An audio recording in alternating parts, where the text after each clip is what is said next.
नमस्कार, न्यूज़ 24 देख रहे हैं आप। मैं हूं आपके साथ डॉक्टर मीना शर्मा।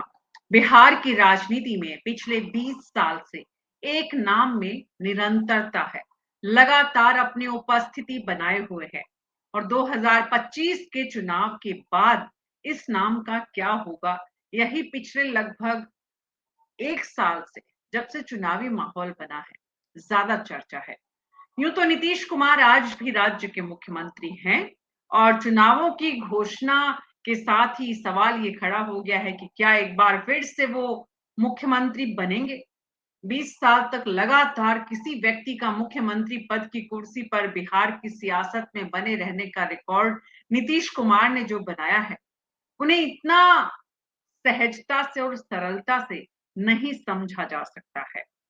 नीतीश कुमार और बीजेपी ने इस बार दोनों दलों ने, नीतीश कुमार की जेडीयू ने और बीजेपी ने, जुड़वा भाई की भूमिका में चुनावी मैदान में भले ही अपने उम्मीदवार उतारने का फैसला किया, लेकिन जिस तरह से सीट के नाम के ऐलान हुए हैं और उसमें चिराग पासवान के हिस्से के कुछ जो सीट है वहां पर नीतीश कुमार ने जो खेल किया है, उससे ये समझ में आ रहा है कि नीतीश कुमार को अभी कम से कम हल्के में नहीं लिया जाना चाहिए।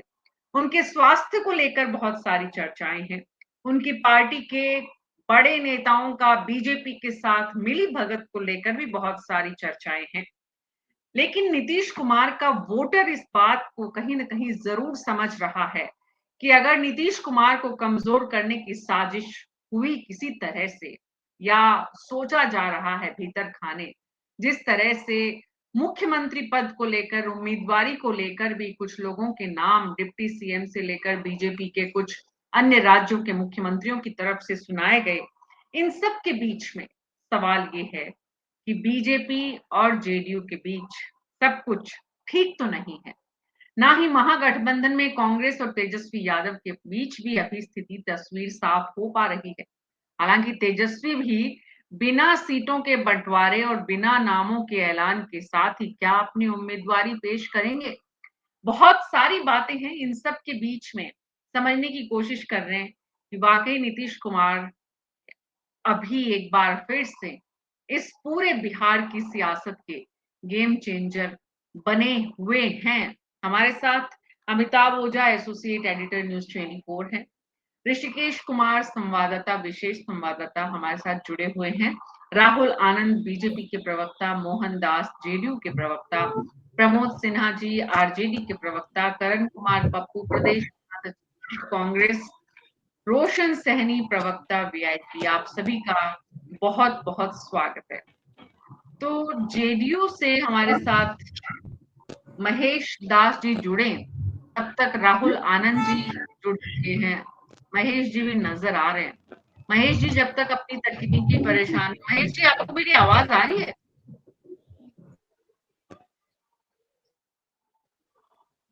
महेश जी सुन पा रहे हैं आप मुझे? आ रही है, आ रही है। आप सभी का बहुत हाँ बहुत हाँ, सुन स्वागत पा है। रहे हैं। महेश जी क्या चल रहा है ये बिहार में? जिस तरह से बिहार में बीजेपी और जेडीयू के बीच में ऑल इज वेल कहा जा रहा था, लेकिन दिख नहीं रहा है।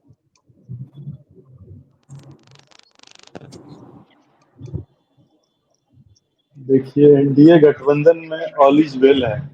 आप शायद उपेंद्र कुशवाहा कर रहे हैं, लेकिन अभी कुछ देर पहले उनका भी मीडिया में बाइट आ गया है। एनडीए में सभी ऑल इज वेल है, इसमें कहीं कोई दिक्कत नहीं है। हम लोगों का एनडीए का संकल्प है बिहार का विकास कैसे हो, बिहार के विकास का रफ्तार कैसे आगे बढ़ता रहे। तो यहाँ कोई दिक्कत नहीं है, यहाँ सब चीज ठीक है और सब सही समय पे होता चला जा रहा है। और हम लोगों का तो कैंडिडेट नॉमिनेशन भी फाइल कर रहा है, लेकिन दिक्कत जहाँ है वहाँ तो आप लोग आपके कैंडिडेट के नाम आते ही ऐसे लग रहा है कि पूरा खेल जो है वो बदलने की कोशिश जेडीयू की तरफ से। आपके कैंडिडेट के नाम आते ही तूफान मच गया है। चिराग पासवान की सीट पर आपके कैंडिडेट्स के नामों का ऐलान क्यों? देखिए, ये चिराग पासवान जी का सीट कौन हो गया या जेडीयू का सीट, ये ऑफिशियल किसने अनाउंसमेंट किया है कि कौन किसका सीट है? ये तो मीडिया और सूत्रों के हवाले से आप लोग चला रहे हैं ना। लेकिन क्या ये चिराग पासवान जी के पार्टी के हैंडल से कोई सूची जारी हुआ है क्या? हम लोगों ने तो सिर्फ नंबर तय किया था, तो वो नंबर किसका क्या होगा और सीट किसका क्या कौन सा होगा, ये तो हम लोग तय करेंगे ना, सूत्रों के हवाले से निकलेगी, ये बताइए हमको। हमने जो कैंडिडेट तय किया, सूत्र कहाँ हमने से जो आते हैं? कैंडिडेट, आप लोग ही समय समय पर सूत्र बनते हैं। आप भूल रहे हैं महेश दास जी। राहुल आनंद, मैं आपके पास आ रही हूँ। राहुल आनंद जी, ये स्थिति गठबंधन के लिए अच्छी है? जैसे ही लिस्ट आई है उसके बाद तूफान जो खड़ा हुआ है। मीना जी, लगभग अगर बातें की जाए वास्तविक रूप से तो एनडीए के अंदर किसी प्रकार का किंतु परंतु का कोई संन्यास नहीं है। और जहां तक सवाल उठता है एनडीए में जो खटपट और चटपटाहट देखने को मिल रहा है, वो मुझे लगता है कि वो ऑन कैमरा जो लोकतंत्र का जो चौथा स्तंभ है जो ढूंढना चाहता है वो उनको नजर आ रहा होगा। लेकिन जो पीछे के जो डायरेक्टर है, फिल्म के जो डायरेक्टर हैं, उनको सारी चीजें पता है कि फिल्म को कैसे हिट करानी है। और फिल्म हिट नहीं करने जा रही है, ये फिल्म सुपर हिट करने जा रही है, सुपर डुपर हिट करेगी। क्योंकि आज तक अगर आप देखा जाए अभी तक के इतिहास में, अगर 2005 सवाल उठाकर देखा जाए तो एनडीए का जो वास्तविक गठबंधन है उसमें कभी किसी ने अगर तोड़ मरोड़ करने का प्रयास किया है तो वास्तव में उसी को नुकसान हुआ है। और यहाँ पे अगर महागठबंधन के परिवेश पर बात करें तो महागठबंधन में अगर एक व्यक्ति यानी पिताजी सिंबल बांटते हैं तो सुबह में बेटा कहता है कि वापस करके जाओ। और आपस में यहाँ पे जो समझौते हो रहे हैं वो झगड़े सल्टाने का समझौता हो रहा है। सीट बंटवारे की तो बातें ये बाद में करेंगे। लेकिन मीना जी, एक बात के लिए मैं आपको भरोसा और यकीन दिलाता हूं कि जेडीयू ने जो अपने कैंडिडेट्स के आज घोषणा किए हैं और भारतीय जनता पार्टी ने जो घोषणा किए हैं उसमें बिल्कुल समानता नजर आ रही है। और ये बिल्कुल पैरेलल लाइन की तरह जो हमने गठबंधन को जो निभाया था और साथ में चलने का जो वादा किया था, ना किसी की लकीर बड़ी ना किसी की लकीर छोटी की जो बात की थी, उसमें हम बिल्कुल सबल होंगे और उसमें हम अच्छे स्कोर करेंगे। महत्वपूर्ण ये नहीं है मीना जी कि क्या होने जा रहा है, क्या दिख रहा है।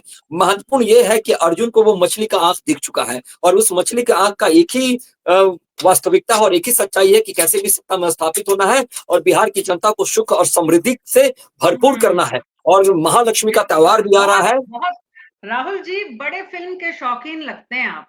कैमरा लोकतंत्र का जो देखना चाहता है वो देख रहा है। हमारा काम जो देखना चाहता है वो देखना नहीं है, पहले तो आप ये समझ लीजिए। हमारा काम है अपने अपने डायरेक्टर जो नजरिया मैडम दिखाना बोलने चाह का, रहा इसको है। अदरवाइज नहीं हमारा लीजिए। काम है डायरेक्टर जो दिखाना चाह रहा है और उसमें जो कुछ छुपाया जा रहा है, उन दोनों का फर्क हम जनता को समझाएं। तो पहले तो इसको आप अपनी अदरवाइज नहीं लेना है मैडम, ये अंदाज हो नहीं सकता है नहीं बोलने का, नहीं इसको नहीं, अदरवाइज नहीं लेना है। हम अदरवाइज लेना हमारा काम ही नहीं है। हमारा थैंक काम यू। तो सिर्फ समझना और जनता के सामने हमें जो समझ में आता है, जो दिख रहा है और जो दिखाया जा रहा है, उसके बीच का जो फर्क है वो बताना है। इसलिए हमारी डिक्शनरी में ये है ही नहीं शब्द कि हम बुरा माने। हम क्यों बुरा मानेंगे? हम तो ये समझ रहे हैं, आपने कहा कि अर्जुन की जी भैया। आपका लक्ष्य जो है ठीक वो ठीक ठीक। अर्जुन का एकदम फोकस्ड है। बीजेपी जो है वो अपने आप को अर्जुन अगर बता रही है। भैया हम 2 मिनट में वो फोकस कॉल करते पूरा हैं। का पूरा सत्ता में बने रहना है। और डायरेक्टर्स ने तय कर लिया है कि डायरेक्टर्स फिल्म में किसको कहां बनाना चाहते हैं। इसलिए डायरेक्टर्स के डायरेक्शन में सब कुछ चल रहा है। जेडीयू डायरेक्टर्स के डायरेक्शन में काम करने लग गई है। प्रमोद सिन्हा जी, ये स्क्रिप्टेड फिल्म का हिस्सा है या फिर अब नीतीश कुमार ने खेल करना शुरू कर दिया है? क्योंकि अब जो कुछ होगा वो खेल ग्राउंड पर होगा। अब जो खेल खेला जाएगा उसमें ना चुनाव आयोग और ना ही बीजेपी, ना ही सत्ता। अब सिर्फ मैदान में खेल खेला जाना है।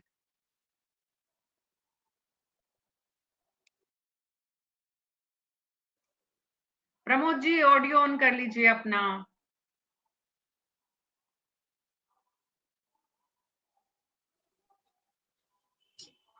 मीना जी, बोलिए बोलिए बोलिए। हाँ हाँ देखिए, अभी जदयू के प्रवक्ता को भी हम सुनने का काम किए।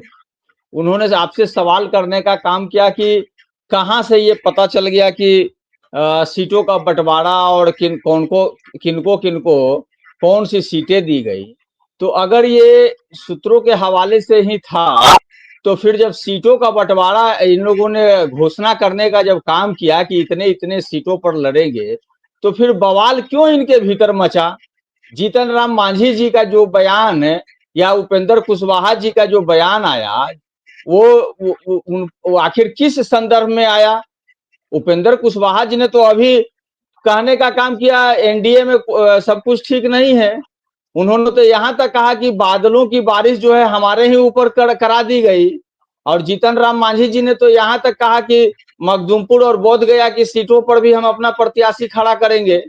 तो इनके भीतर में और जदयू में तो देख लीजिए ना, कल तो देखे कि जदयू के एक सांसद ने भी देने का काम किया।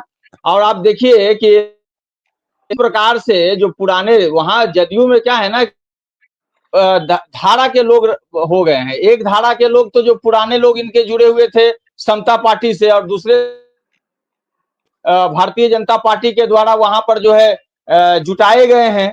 तो उस तरह के लोग हैं। तो देखिए कल में रहा कि किस प्रकार से एक अनेमार के सामने जो है लोगों ने विरोध और प्रदर्शन करने का काम किया। तो इनके के लिए तो टीवी डिबेट में ये लोग कह देंगे कि हमने सीटों का बंटवारा कर लिया, लेकिन सहजता का भाव कहां से लाएंगे? क्यों ऐसी परिस्थिति आ गई कि आपने संयुक्त प्रेस कॉन्फ्रेंस जो करने का घोषणा किया था, क्यों उसको बार बार टाल दिए? अगर आपके अंदर में सर्वानुमति है और आपको पता है कि कौन कौन सी सीटें किसको दी गई है, तो एक साझा प्रेस कॉन्फ्रेंस कर लेते ना, सारी स्थिति साफ हो जाती। ये जो अभी भ्रम की स्थिति में है और ये कहने का काम कर रहे हैं कि नहीं यहाँ पर सब कुछ सही है। अरे सार्वजनिक रूप से जब आपका अपना स्थिति क्या है प्रमोद जी, ये बताइए अरे ना। वो हम पिताजी टिकट बांटते हैं और आपने बेटा जो जी कहा आते हैं उसी तो पर मैं टिकट पहले रिटर्न बता रहा करा हूँ। और जो लेते हैं। जिसका मीना अपना जी घर ने तो है नहीं, मीना वो जी ने जो सवाल पराए घर में जाके इनको हुलकी मार रहा है।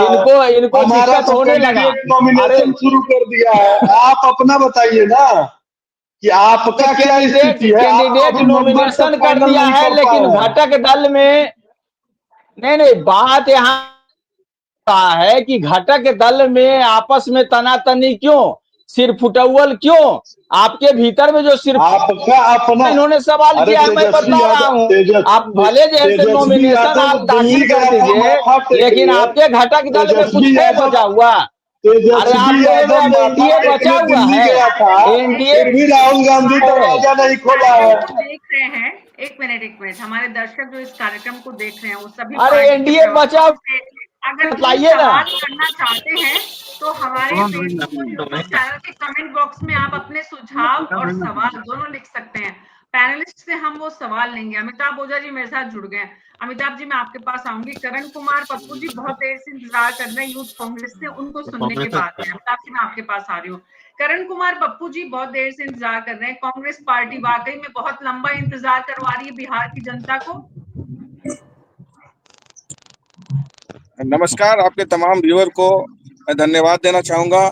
और सब्र का फल बहुत मीठा होता है और बिहार के लोगों को वो फल 14 नवंबर को मिलने जा रही है। और उम्मीद ही नहीं, पूरा भरोसा है। हमारे नेता राहुल गांधी जी के नेतृत्व में और तेजस्वी जी के नेतृत्व में हम लोग बिहार में सरकार बनाने जा रहे हैं, क्योंकि बिहार की जनता अब थकी हुई सरकार को बदलने जा रही है। ये सरकार पूर्ण रूप में थक चुकी है, भ्रष्टाचार और करप्शन के आगोश में वो समिटी हुई है। और इसलिए मैं ये दावे के साथ कह सकता हूं कि आने वाले 14 नवंबर को महागठबंधन की सरकार बनेगी और बिहार का जल कल्याण उसी दिन से शुरू होने जा रहा है। जी, बिहार का जन कल्याण कांग्रेस और आरजेडी की सरकार से संभव होगा और वो बनने जा रही है। कांग्रेस पार्टी को ऐसा लगता है। अभी तक तो सीटों के बंटवारे का फॉर्मूला तक तय नहीं हो पाया है। क्या होगा अमिताभ ओझा जी?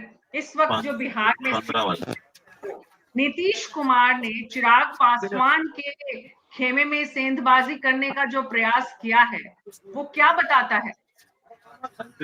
नहीं बिल्कुल, देखिए नीतीश कुमार को जो लोग बीमार कर रहे थे, जो एक थके हुए मुख्यमंत्री कर रहे थे, उनके लिए एक बड़ा संदेश नीतीश कुमार ने दे दिया है कि पूरे समीकरण को, चाहे वो सिर्फ एनडीए की हम बात नहीं करें, उन्हीं का कहीं न कहीं उनके रुख को देखते हुए महागठबंधन में ही बड़े पसोपेश की स्थिति में बनी हुई थी। वहां भी लग रहा था कि कुछ बड़ा खेला होगा, इस वजह से इंतजार में था। और रहा की बात की चिराग पासवान की, तो नीतीश कुमार देखिए जो दिनों से जो नाराज थे, जो सीटें थी उसमें कहीं न कहीं उन्होंने अपना चौका मार दिया है और उस चौके पर चिराग पासवान बोल्ड भी हुए हैं। क्योंकि जिन सीटों को लेकर दावेदारी चिराग पासवान कर रहे थे या फिर उन्हें दे दी गई थी, उन सीटों को वापस लाने में नीतीश कुमार बिल्कुल सफल रहे। देखिए, राजगीर की सीट थी जो चिराग पासवान की पार्टी एलजेपी को दी गई थी, वो वापस आ गई जेडीयू के पास। इसके अलावा बिरौल की न सिर्फ चिराग पासवान बल्कि कई मुद्दों पर सहमति जो थी बनानी पड़ी, बीजेपी को भी बनानी पड़ी, कोऑर्डिनेशन बनानी पड़ी। नहीं तो जिस तरीके से नीतीश कुमार नाराज थे, एक दौर कल ऐसा आया था, लग रहा था कि नीतीश कुमार फिर कोई बड़ा फैसला लेंगे, फिर कोई अलग समीकरण बनाएंगे, लेकिन बड़ी मुश्किल से इन्हें मनाया गया। और उनकी सीधे 3 मांगे प्रमुख रूप से थी कि उनकी जो 4 सीटें थी वो 4 सीटें जेडीयू के खेमे में रहे। साथ में एक जो अंदर की बात थी वो थी कि वो चाहते थे कि बीजेपी का शीर्ष नेतृत्व यह कहे कि मुख्यमंत्री चुनाव के बाद नीतीश कुमार ही होंगे, मुख्यमंत्री के चेहरा नीतीश कुमार ही होंगे। ये एक अंदरूनी सीट बंटवारा तो अपनी जगह पे थी, वो बहुत बड़ा मुद्दा भी नहीं था, लेकिन जो अंदर की बात थी वो थी मुख्यमंत्री के रूप में नीतीश कुमार चाहते थे कि जिस तरीके से 2020 में ये हुआ था कि नतीजे जो आएंगे चाहे कम या ज्यादा, चेहरा मुख्यमंत्री नीतीश कुमार का ही रहेगा। तो वो बात भी इस बार वो चाहते थे, जो लगभग उनकी बात हो गई तमाम लोगों से, और उसके बाद वो उनका जो मैटर था वो खत्म हो गया था। देखिए, उसके बाद जब दूसरा जो मतभेद उभरा था वो उपेंद्र कुशवाहा का था। वो चाहते थे कि महुआ की सीट जो लोजपा के खाते में गई है, वो सीट पहले उपेंद्र कुशवाहा को देने की बात थी, जहां से वो अपने बेटे को चुनाव लड़वाना चाहते थे, लेकिन लोजपा को दिए जाने के बाद वो नाराज हो गए थे। यही वजह थी कि आज सुबह उनको वापस फिर अमित शाह के पास जाना पड़ा, वहां मीटिंग हुई और उसके बाद अभी कहा जा रहा है कि ऑल इज वेल हो चुका है, बातों पे सहमति हो चुकी है, लेकिन बदले में क्या मिला ये देखने वाली बात होंगी। देखिए, चिराग पासवान अभी भी उनको जो 29 सीटें मिले थे उसमें से सिर्फ 4 या 5 सीटों पर भी अपने सिंबल बांटे हैं, बाकी लोग अभी भी नहीं है। न सिर्फ चिराग पासवान बल्कि उनके जो चुनाव प्रभारी हैं, जो चुनाव पार्लियामेंट बोर्ड के चेयरमैन हैं, तमाम लोग अभी भी दिल्ली में ही हैं, और जो भी सिंबल भी दिया जा रहा है वो दिल्ली में ही दिया जा रहा है। यानी कि पत्ते अभी भी उन्होंने नहीं खोला है कि बाकी कुछ सीटों को लेकर जो पेच फंसा हुआ था उस पर क्या सहमति बनाई है, इस पे आधिकारिक तौर से अभी कोई जानकारी नहीं आ पाई है। क्योंकि जिस तरीके से 4 सीटें जो उनके पास गई थी वो तो वापस ले ली गई है, लेकिन बदले में उन्हें क्या दिया गया है ये अभी जानकारी नहीं आई है बाहर निकलकर, और ना ही उनके किसी प्रवक्ता ने कोई बयान दिया है। क्योंकि उनके प्रवक्ताओं से हमने बात करने की कोशिश भी की थी, लेकिन फिलहाल कोई प्रवक्ता अभी इस मुद्दे पे कुछ बोलने की स्थिति में नहीं है, वो नहीं बता रहे हैं। हो सकता है आज शाम तक अरुण भारती पटना पहुंचेंगे और उसके बाद वो अपने पत्ते खुलेंगे। देखिए, एनडीए की बात कर ले या फिर महागठबंधन की बात कर ले, ये पहली मर्तबा हुआ है 1995 से लगातार में विधानसभा चुनाव को कवर करते हैं, और ये पहली मर्तबा हुआ है कि दोनों किसी भी गठबंधन ने साझा प्रेस कॉन्फ्रेंस करके ये नहीं कहा कि हमने इतनी सीटें ली। किसी ने एक साथ सीट जो उम्मीदवार की घोषणा है वो उसने नहीं की, जबकि इससे पहले चर्चा थी कि चाहे एनडीए की बात होगी उसकी प्रेस कॉन्फ्रेंस होगी या फिर जो महागठबंधन है उनकी साझा प्रेस कॉन्फ्रेंस हो, लेकिन अभी भी नहीं है। कांग्रेस की तरफ से अभी भी जो पेज है निकले, हालांकि कहा जा रहा है कि 61 सीट लगभग अभी सहमति बन चुकी है कि 61 से 62 सीट पे वो कांग्रेस लड़ेगी, और मुकेश सहनी की डील भी लगभग 15 से 18 जो उनकी डिमांड थी कि हम 25 से 30 सीट लड़ेंगे, वो भी शायद 18 सीटों पर आके स्थिर हो गई है, 18 सीट पे डील हो गई है। तो हो सकता है कि आज से कल तक जो है वीआईपी भी अपने उम्मीदवारों की घोषणा कर देंगे। हालांकि कुछ सीटों पर वीआईपी के तरफ से सिंबल दिया गया है जो फर्स्ट पेज के जो थे, लेकिन फिर भी अभी भी कई सीटें ऐसी है जिसमें फर्स्ट पेज में चुनाव होना है, वहां भी अभी सिंबल नहीं दिए गए हैं। क्योंकि अब आपको बता दें कि पहले फेज की जो मियाद है नॉमिनेशन फाइल करने की वो 17 सितंबर है, ऐसा दोस्तों माफ करेंगे 17 अक्टूबर है, जबकि दूसरे फेज में 20 अक्टूबर है। तो अब समय भी कम है उम्मीदवार के लिए, लेकिन जिस तरीके से उम्मीदवारों की सांसें भी थमी हुई हैं, उन्हें भी इंतजार है कि जल्द से जल्द फैसला हो। क्योंकि अभी भी आप देख लीजिए, चाहे वो बीजेपी दफ्तर में हो, वहां भी नाराज टिकटार्थियों की भीड़ जमी हुई है। वहीं से ही लालू प्रसाद यादव के घर के सामने है, कल दिन भर सीएम आवास के सामने वहां पे धरना प्रदर्शन का दौर चला था। लेकिन जो ऊहापोह की स्थिति पेचे सुलझने की बजाय उलझती ही जा रही है, और अभी भी स्थिति स्पष्ट नहीं है। बिल्कुल बिल्कुल अमिताभ जी, जैसे आपने कहा कि पिछले लंबे समय से कई 2-3 दशकों में ऐसा नहीं देखने को मिला कि प्रेस कॉन्फ्रेंस जॉइंट जो है वो नहीं हुई। बहुत बातें होती रही, होगी होगी होगी, बट हुई नहीं। वैसे ही राहुल आनंद जी, ऐसा भी पहली बार ही होगा शायद जब चलती फिल्म में डायरेक्टर बदल दिए जाएं अपने आप डायरेक्टर आकर दूसरे डायरेक्टर को बाहर का रास्ता दिखा दे, या अर्जुन भी अपने अपने आप को कई लोग मानने को तैयार हैं और आंख जिस पर निशाना लगा रहे हैं वो भी बदलती जा रही है। मीना जी, बड़ा ही स्पष्ट है कि कभी भी कोई भी अगर स्क्रिप्ट लिखी जाती है तो उसको लिखने वाला जो होता है और जो डायरेक्टर होता है और अपने सामने जो एक्टर होता है उसको कैसे संभालना है। यहाँ कहने का तात्पर्य यही है कि एक्टर का तात्पर्य वो हमारे सारे उम्मीदवार जो लड़ने जा रहे हैं उनके ऊपर तो वो सारे फिट करेंगे और निश्चित रूप से अपने किरदार को सफल बनाएंगे, तभी तो जाके एनडीए की सरकार बनेगी। और उसकी सफलता बनाने के लिए हमने पहले भी कहा था इस बात को कि हमारे लिए महत्वपूर्ण ये नहीं है कि सीटों का नंबर क्या है, हमारे लिए महत्वपूर्ण ये है कि सरकार कैसे बनेगी। और सरकार बनाने की तरफ ये तो महागठबंधन को भी ये सवाल का जवाब मिल गया, जिसके ऊपर वो अक्सर इस बात पर नीतीश कुमार जी को घेरा करते थे कि थके और हारे मुख्यमंत्री कहा करते थे। आज उनका तेवर भी देखने को मिला और क्लेवर भी देखने को मिला। हाँ ठीक है, कुछ बातें होती है जिसमें आपसी नाराजगी होती है, लेकिन घर छोड़ के जाने की बातें कोई नहीं करता है और ना कोई करेगा भविष्य में भी। जी, जहां तक घर तो कई बार महागठबंधन बदल लिए गए हैं, घर तो कई बार बदले नीतीश कुमार ने, तो अब वो कौन से घर में रहेंगे ये भी उन्हें तय करना है। और ये जो बात है यही सबसे इम्पोर्टेंट है। महेश दास जी, क्या जो मुख्यमंत्री के नाम का ऐलान नहीं किया जाना है ये भी काफी परेशानी वाला है जेडीयू के लिए। जेडीयू के कार्यकर्ताओं की, नेताओं की चिंता क्या है इस वक्त, जो इस तरह का रुख नीतीश कुमार को दिखाना पड़ रहा है? देखिए, एनडीए के जितने भी शीर्ष लीडरशिप हैं सभी लोगों ने इस बात को एक्सेप्ट किया है कि आदरणीय नीतीश कुमार जी के नेतृत्व में ही चुनाव लड़ेंगे। आपको मैं बता देना चाहता हूं कि एनडीए के कार्यकर्ता सम्मेलन, चाहे जिला सम्मेलन हो या विधानसभा सम्मेलन हो, सभी सम्मेलन में हमारे घटक दल के जितने भी नेता थे सभी जाके जनता के बीच उन्होंने कमिटमेंट किया है कि 2025 में आदरणीय नीतीश कुमार जी के नेतृत्व में चुनाव लड़ेंगे। तो इसमें कहीं कोई इफवट का सवाल ही नहीं है कि नीतीश कुमार जी के नेतृत्व में ही चुनाव लड़ेंगे और नीतीश कुमार जी ही मुख्यमंत्री होंगे, इसमें कहीं कोई दिक्कत ही नहीं है। हम लोगों का जो संकल्प है, एनडीए का जो संकल्प है, 225 सीटों के साथ हम लोगों का जो लक्ष्य है, 225 सीट कैसे जीता जाए और बिहार को कैसे विकसित बनाया जाए और उसकी रफ्तार कैसे बढ़ाया जाए, बिहार में एम्प्लॉयमेंट और इंडस्ट्री कैसे लगाया जाए, बिहार के लोगों के लिए खुशहाली कैसे लाया जाए, बिहार में और बेहतर विकास कैसे किया जाए, इस पे हम लोग अब फोकस किए हुए हैं। हम लोग को पता है कि हम लोगों की सरकार फिर से बनने जा रही है, इसलिए जनता का जो, आप भी अगर आज एनडीए के गठबंधन अलायंस पे अगर डिबेट करा रहे हैं तो कहीं न कहीं आप भी समझते हैं कि इसी गठबंधन से बिहार की जनता को भी महत्व आकांक्षा है। इसलिए सबको पता है कि नीतीश जी के नेतृत्व में चुनाव होगा और बिहार के जनता के लिए नीतीश जी से बेहतर मुख्यमंत्री कोई नहीं हो सकता है और बिहार के जनता ये वाली बात समझती है। और आने वाले चुनाव का परिणाम भी आप देखिएगा कि नीतीश जी के नेतृत्व में ही सारे जो कैंडिडेट होंगे वो जीतेंगे, आप देख लीजिएगा। जी, नीतीश जी यहाँ साफ है, बीजेपी की तरफ से नीतीश कुमार को अभी तक मुख्यमंत्री के नाम का, वैसे तो बहुत बार कहा गया। अमिताभ जी, मैं एक बार वापस आपके पास आ रही हूँ, उसके बाद प्रमोद जी और करण जी आपके पास आऊंगे।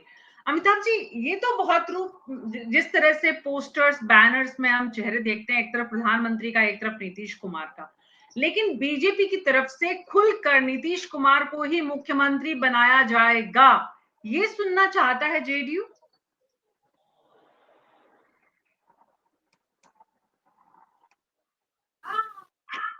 अमिताभ जी कुछ तकनीकी परेशानी का सामना कर रहे हैं। प्रमोद सिन्हा जी, मैं आपके पास आ रही हूँ। प्रमोद जी, इस वक्त नीतीश कुमार के जो तेवर देखने को मिल रहे हैं और बीजेपी जिस रूप में इस चुनाव को लड़ रही है, सभी बिहार में जानते हैं कि बीजेपी अपने दम पर सरकार बनाने की कोशिशों में जुटी हुई है, जो संभव, या यूं कहना चाहिए अभी की परिस्थितियों में बिहार के इतिहास में हो नहीं पाया इससे पहले। तो क्या एक बार फिर से प्रमोद सिन्हा जी इतिहास दोहराया जा सकता है बिहार में? और क्या यही वजह है कि कांग्रेस के साथ आप लोग ठीक से अभी भी किसी नतीजे पर पहुंच नहीं पा रहे हैं कि सारे रास्ते खुले रखे जाएं, सारी संभावनाएं खुली रखी जाएं, नीतीश कुमार के साथ भी तेजस्वी यादव जा सकते हैं?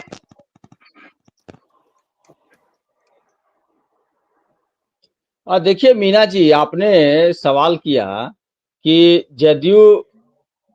जदयू को भारतीय जनता पार्टी, मतलब जदयू के नेता आदरणीय मुख्यमंत्री नीतीश कुमार जी को यह तो कह रही है कि उनके नेतृत्व में हम लड़ेंगे, लेकिन जो है आगे की जो आप बातें कह रहे हैं तो ये तो तय है। ये तो भारतीय जनता पार्टी का जो चाल चरित्र और चेहरा और उसका जो इतिहास रहा है वो तो जगजाहिर है, ये बतलाने की जरूरत नहीं है। लेकिन एक बात और मैं कह देना चाहता हूं कि भारतीय जनता पार्टी या एनडीए जो भी प्रयास कर ले, जिस प्रकार से कर ले, लेकिन इस बार उनकी सरकार भी बनने वाली नहीं। इस बार बिहार में परिवर्तन की आंधी बह रही है, बयार बह रही है। जनता जो है एकजुट होकर के इस सरकार को बदलने जा रही है, ये भी उतना ही सत्य है। और 14 नवंबर को जब मत परिणाम आएंगे तो इसकी पुष्टि हो जाएगी। बिहार की जनता तो इस चुनाव का इंतजार कर रही थी, बहुत दिन से इंतजार कर रही थी, क्योंकि अभी देखिए जदयू के साथी ने कहा कि एम्प्लॉयमेंट ऑफ इंडस्ट्री की बात ये लोग कह रहे हैं। 20 सालों से माननीय मुख्यमंत्री नीतीश कुमार जी हैं, बिहार में न एक रुई का कारखाना खोल पाए, न एक सुई का कारखाना खोल पाए। 2,90,00,000 लोग जो है पलायन करके दूसरे राज्य चले जाते हैं रोजी रोटी के गुजर बसर करने के लिए। और ये अब 20 वर्षों के बाद इनको याद आया है कि बिहार में इंडस्ट्री होना चाहिए। अरे जब बिहार में मेगा टेक्सटाइल पार्क के लिए हम लोगों ने जगह, जब महागठबंधन की सरकार थी तो जगह उपलब्ध करा दिए और टेक्सटाइल मिनिस्टर दूसरे राज्य को दे दिए, उस पर एक प्रतिक्रिया दे देते तो ज्यादा बढ़िया था। एक भी इंडस्ट्री जब आपने नहीं लगाने का काम किया तो आज आप किस आधार पर ये बातें कर रहे हैं? क्योंकि हमारे नेता आदरणीय तेजस्वी प्रसाद यादव जी लगातार यही बात कर रहे हैं, तो आप उसको दोहराने का काम कर रहे हैं। प्रमोद जी प्लीज, प्रमोद जी सवाल पूछा गया था कुछ और, आप कहाँ उलझा रहे हो बेचारे जनता को, दर्शकों को। सवाल सीधा सीधा था। जो बिहार में स्थिति बन रही है, जिस तरह से नीतीश कुमार और बीजेपी के बीच में भी अब खींचतान साफ साफ दिख रही है, इससे पहले इतनी स्पष्ट दिख नहीं रही थी। ये तो अंदर भीतर खाने तो सब कुछ दिख रहा था, जब जुड़वा भाइयों की बात हो रही थी, छोटे भाई बड़े भाई कौन, यहाँ तो जुड़वा है सब, ये सब बातें हो रही थी।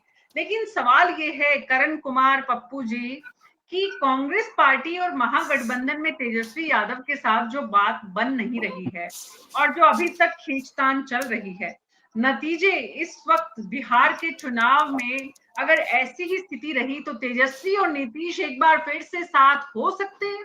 अभी की जो तस्वीर दिख रही है उसमें ऑडियो खींचतान नहीं है। आवाज आ रही है? हाँ जी, हाँ जी। महागठबंधन में कोई खींचतान नहीं है और आज शाम तक सारा कुछ साफ हो जाएगा। लेकिन मैं आपको एक बात बताना चाहूंगा कि जदयू में भाजपा के कुछ एजेंट घुस गए हैं जो नीतीश कुमार जी को निपटने में लगे हुए हैं। ऐसा जो आप लोग के माध्यम या देखने को मिल रहा है कि जदयू के लोग ही जो भाजपा के एजेंट वो नीतीश जी को निपटाने में लगे हुए हैं। और बात रही कि नीतीश जी साथ आते हैं नहीं आते हैं, वो अलग विषय है। लेकिन विषय अभी ये है कि यहाँ से भाजपा की जो सरकार है उसको उखाड़ के फेंकना है। युवाओं को यहाँ पर रोजगार नहीं मिल पा रहा है, महिलाओं को उसकी सुरक्षा नहीं मिल पा रही है। इन तमाम मुद्दों पर हम लोग जनता के बीच में जा रहे हैं, संवाद कर रहे हैं और उम्मीद है जनता का जो जनादेश हम लोग के पक्ष में आने की उम्मीद हम लोग ये देख रहे हैं। जी अमिताभ जी, इस वक्त दोनों गठबंधनों के बीच जितनी टकराहट, जितना गतिरोध, जिस तरह का माहौल देखने को मिल रहा है, अच्छा तो नहीं है कार्यकर्ताओं के लिए, जनता में संदेश जाने के लिहाज से भी।